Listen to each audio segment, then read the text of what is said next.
Right, okay, we're back with the second installment. So basically this particular installment, I want to take some time to basically review some of the lessons that I learned from running a night called Midnight Grooving here in Boston, UK. Here in Birmingham. Essentially, I want to just sort of preface so you kind of understand the background of the night. So we had 3 successful events and we run it locally within Birmingham, UK. The way we sort of approach the night, and this is, again, everything I always say in every single video is just down to my own interpretation and my experience. And I'm not saying necessarily that this is the best way to do things. It's just what I've done and how it's worked for me. It might be very different for you. And to be honest, I'll be more than glad to hear those opinions of how other people have grown their nights. If you want to chat about it, feel free to comment, DM, whatever. So with that being said, the way we sort of approach the night is we try to sort of build it bit by bit, and we didn't kind of go big bang and have a huge lineup to begin with for our first event and then build from there.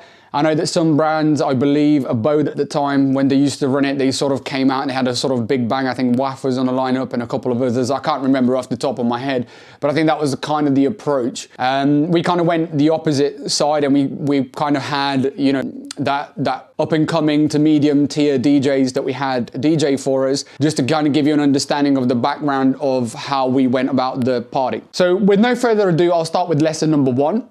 And lesson number 1 is money, money, money. What I mean by that is, with any sort of business that you start, you need to have an understanding that there will be money required in order to be able to run that business. And realistically, if you can start putting a budget up front, like a bit of a business plan essentially, before you actually start, I think it'll be an amazing way of being able to understand the sort of cost that will be implicated of running things forward. Just to name a couple of things off the top of my head, but you know, artist fee, travel fee, rider, you know, equipment for recording promotional videos maybe, and so on and so forth, because you have to sort of do it all yourself at the beginning. Paying for Facebook ads, graphic design, videography, like all of these things are costs that you really need to start thinking realistically, how much does everything cost and how much is each party going to cost me? And then start kind of working back of like, how much do I need to make back in order to try and maybe break even? I don't think you'll break even in the first year, to be honest, but if you do, then you're absolutely rocking it. And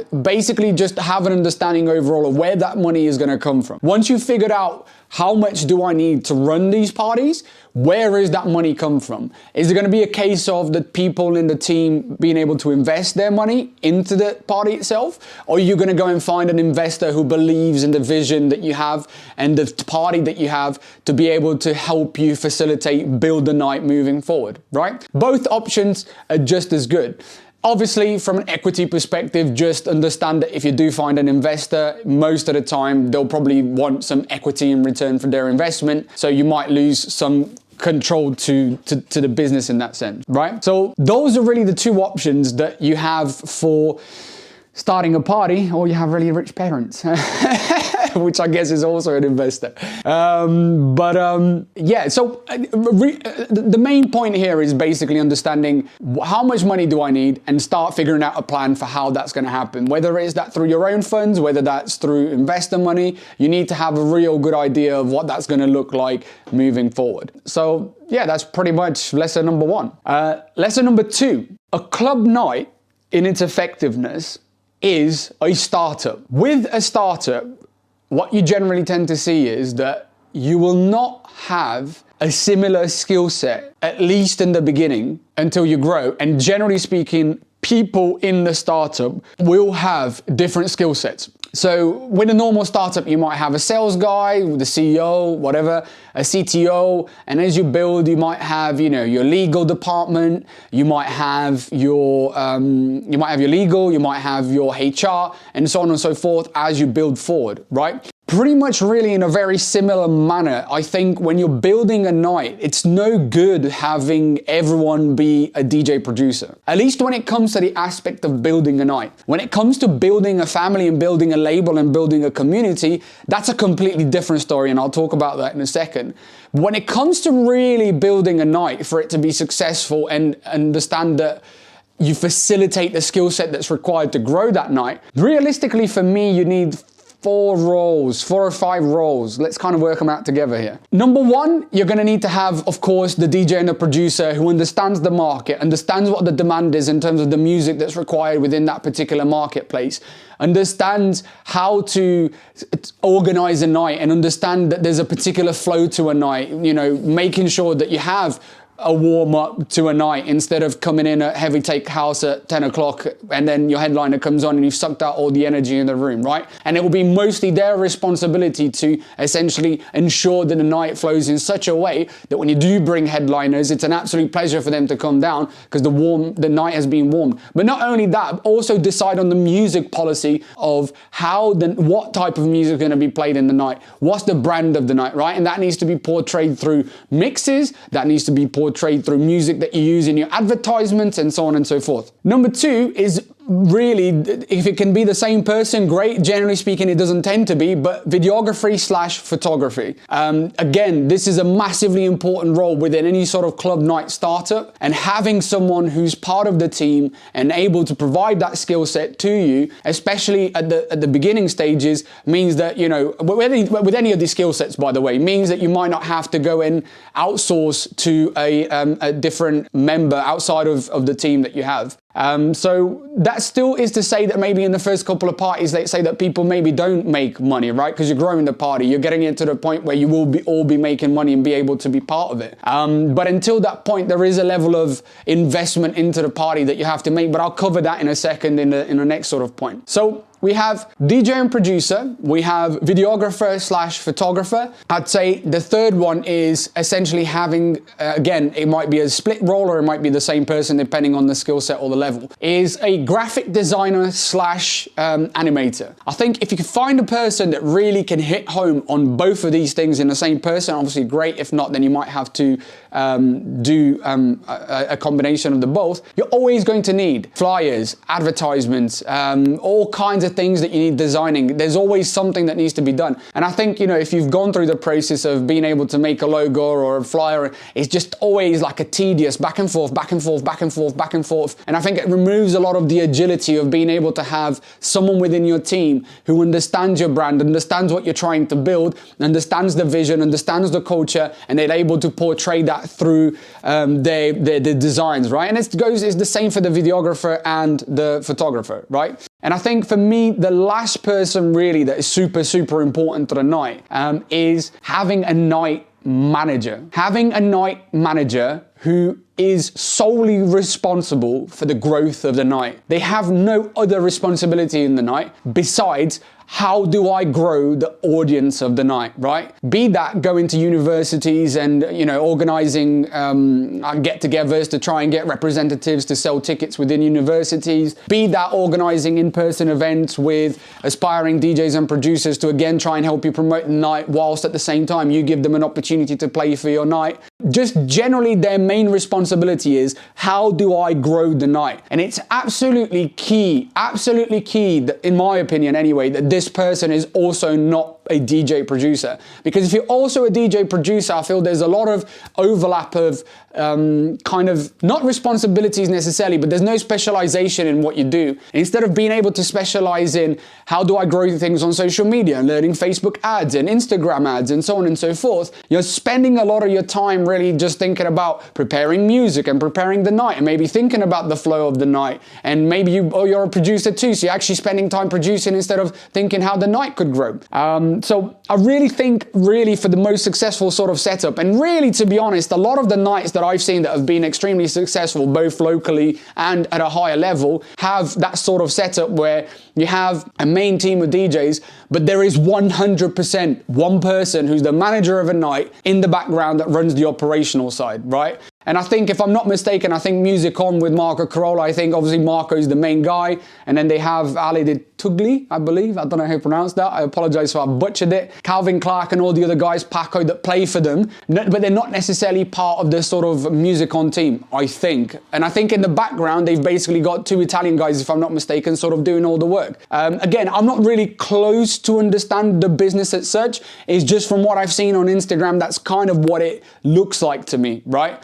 And I think if you look at You know, let me think of another example. If you look at Take Notes, for example, with Mahoney and Rainey, I've literally just been to Sunwave, so that's kind of stuck in my head as well. I think from what I've seen, they've obviously got their sort of core team that they've built around the label as well with, you know, Mahoney, you've got AJ Swifty, Edip, I believe, Brad Brunner. I apologize if I'm butchering the names. And those guys are the guys that are basically running the label and the DJ and the production, and I'll touch that in a second. But in the background, I believe there is someone who, there is a girl, I think her name's Alexa, I'm not 100% sure, I've just kind of seen the name in some of their profiles, who runs the operational side. And I'd imagine that includes a lot of maybe, you know, managing artists coming to play for Take Notes and promotion strategies, doing the social media, that type of thing. So that's a really, really, really key role that I think, generally speaking, people don't really think about. And I don't think it's the type of role that should be split between all the different people within the team, right? I think it's its own specialized role if you really want to have a successful night, right? So with that being said, really, I think there's a level next to that as well, like beyond building a night that you need to look at, which is if you want to build a family and you want to build a community and you want to build a sound that you are able to travel across the world with, you need to have a family of people and a community of people that produce a very similar sound. And I think this is where really a label comes in. And if you're able to have a label, you know, like Piv has their own label and, you know, Take Notes has their own label and so on and so forth. I think you're really able to build a community around the same type of music that people like. And that will differentiate you in the market in some way when it comes to maybe trying to take that night internationally, for example, because you'd be recognized for your sound. People will know what kind of sound they're going for at a certain party. If you're going to Piv, you know you're going for that sort of groovy, minimal tech, I'd class it. Again, subjective for everyone's interpretation. If you go to a Take Notes party, from the two that I've been to, it's more that heavier sort of,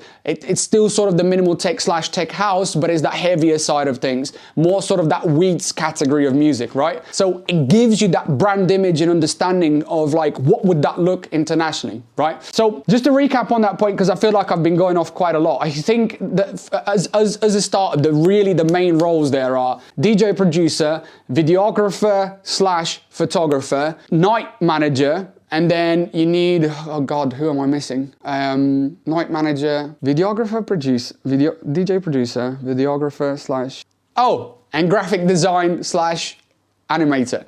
And I think those are really the roles. If you can manage to find a team that encompasses that in itself, I think you're really on its on way to success. And again, there might be a combination of those things, right? And what I mean by that is the videographer / photographer might also be a really good social media guy, because they have to have some, most of the time they'll have to have some knowledge in that field. So maybe you combine those two people together. But in terms of skill sets, it doesn't necessarily need to be different people. Those are the skill sets that I think are the foundation to an extremely successful night over the long term.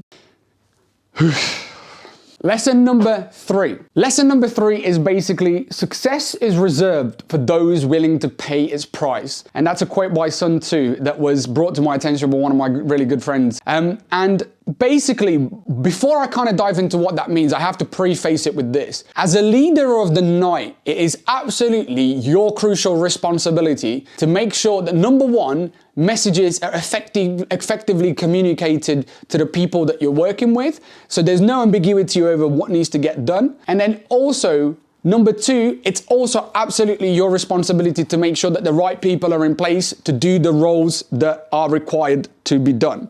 Now, with that being said, there's also the flip side of the coin. The flip side of the coin is essentially basically understanding that to be able to go to your workplace 9 to 5 and work your day job and then come back home and then have the mental capacity and toughness to not just come and relax and watch TV, have some food, so on and so forth, but to do extra work once you finish with your normal work, or whether it's waking up in the morning before work to do the extra work before your work. It takes a certain type of mentality and it takes a certain type of person. And like from my experience, unless you already have built that mentality in your head, it will be very, very hard for you to try and change someone and coach them into that position. My sort of take on this is that you need to find people that present those certain skill sets that I've talked about in my previous point, your marketing, videographer, photographer, manager, so on and so forth, that to an extent have already kind of displayed within their life, which means they've already got the experience in that sense to be able to join the team and provide that skill set, right? Because I can tell you right now, forget trying to coach someone into doing something they don't necessarily want to do or don't have the mindset for, because just think of how hard it is for you to coach yourself to do something, to get yourself up in the morning or to go to the gym or to stick on that diet or whatever it might be. It is absolutely impossible, well, not impossible, but very, very, very difficult to try and coach someone into something they don't want to do themselves. So you're better off, just like in relationships, find someone who's already exhibiting those characteristics and bring them to the table already made in some sense, right? So I think that's super, super important. Otherwise, you're going to have a lot of issues within the team where basically you'll be arguing about things you shouldn't be arguing about, and it'll create a lot of friction between people instead of focusing on the one goal that everyone has, which is let's build this night together and let's make it one of the most successful nights in the world, right? Point number 4, which is basically sort of a similar point to,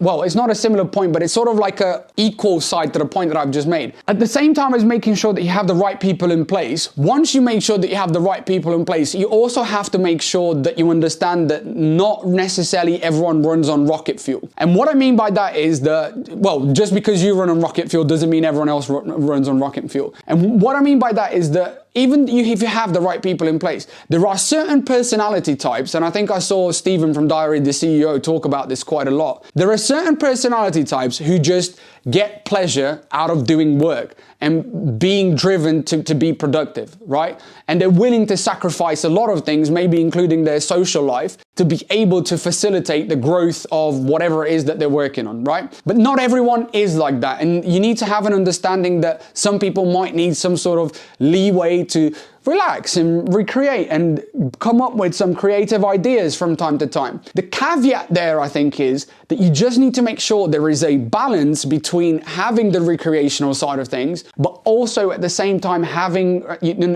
clearly defined responsibilities and deadlines to be able to understand what the norms are in the playing field. Because otherwise, if you're too sort of loose with that, nothing ever gets done, right? And if you're a little bit too strict, I think people over time can start developing a little bit of secret resentment, right? Secret resentment towards those particular boundaries. Lesson number 5. I would say process.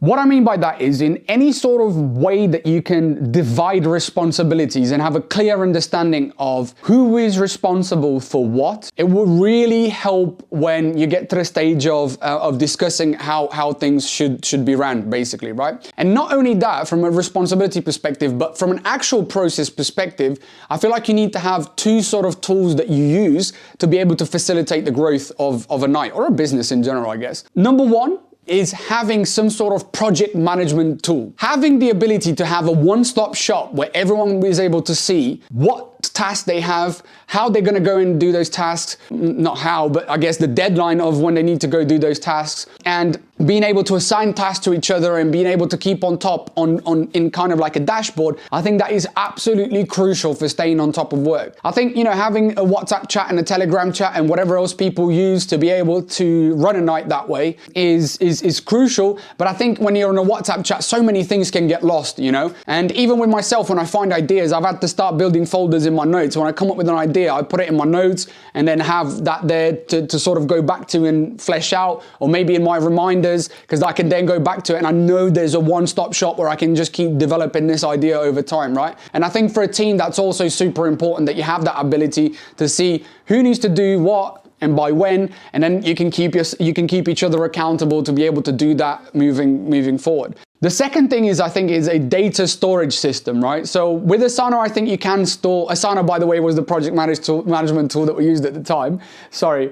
But basically you can do your own research. Maybe there's other tools that are out there that are better. It's been a while since I've used one, I think probably about a year and a half now. Potentially there might be stuff with AI that's come out that is much more beneficial, but it required a little bit of research. So from a data perspective, you need to have like a data storage. Asana does store files, but generally speaking, if you have, marketing assets and so on and so forth, you could be using something like Google Drive, which is what we used at the time, or Asana itself, right? That is able to basically hold that sort of information. Yeah, that was that point. Lesson number 6. Yeah, six. Lesson number 6 is you are a main character in your life, but you're an extra in everyone else's. So what I mean by that is you cannot get upset when, let's say, for example, acquaintances that you have in your relatively close friendship circle don't attend your party. You need to understand that essentially everyone has their own responsibilities and everyone has their own life that they need to live. Sometimes that life will align with the times that you have the with the times that you have the parties, and then people will be able to essentially come to those parties at those particular times, or sometimes they will not. Your responsibility as the team who's running the night, and specifically I'd probably say in this particular instance, the manager / promoter of the night, is to make sure that your base of people that comes to your party is so big that that is not an issue. Even if people do have other commitments and have other responsibilities, they're able to essentially still sustain a very successful party over the long term. Last lesson, lesson number 7, just because you're booking a big name DJ does not mean that you'll have a sellout event. So I've spoken to a lot of my close friends that have also ran parties themselves, and we've all really had the same experience. Just because you're booking big name DJs does not mean that you will sell out an event. The real crucial part here is you need to employ every single tactic known to mankind that is able to build a solid community around your night that goes beyond just having big headliners. Be that the club that you run it at and you have a certain understanding with the club and a certain decoration. Be that your marketing that you have on social media that portray a certain message about how your night wants to be. Fun, playful, so on and so forth. That's kind of where we try to go with midnight grooving, right? Those type of things, it will be the things that differentiate you from all other parties that will hopefully start building communities beyond, your WhatsApp chat and your Telegram chats that everyone already uses, I'm sure. And I think on Instagram, although I haven't used it that much, I think it's called Instagram, not threads, chats, whatever. It's the one where you can basically, as an artist or as a night, you can create a channel. It's a one-way communication system, and basically you send them the message, and only really admins can reply there. And they've done it on Instagram now, so you don't have to go on like WhatsApp, for example, if you don't have to. So again, that's an amazing way of communicating with your audience. So the big point there is the big name DJs might not necessarily help you sell out, but building an amazing community around the service that you offer, e.g. the night, including your music quality, the vibe and the quality of the people that come to your party. That's also displayed a lot generally through your social media presence, right? If you have a certain message through your social media presence, those type of people might be wanting to come to your party. If you're happy and free going and, a little bit more liberal in your sense, and you're just up for having a good time as opposed to causing trouble, then those type of people will be attracted to your party, right? So yeah, been rambling on now for quite a while, but I hope from those 7 lessons you guys have taken something away that will help you if you ever want to start a club night. And I think, to be completely honest with you, I think with any business that will really apply in any starting business to an extent.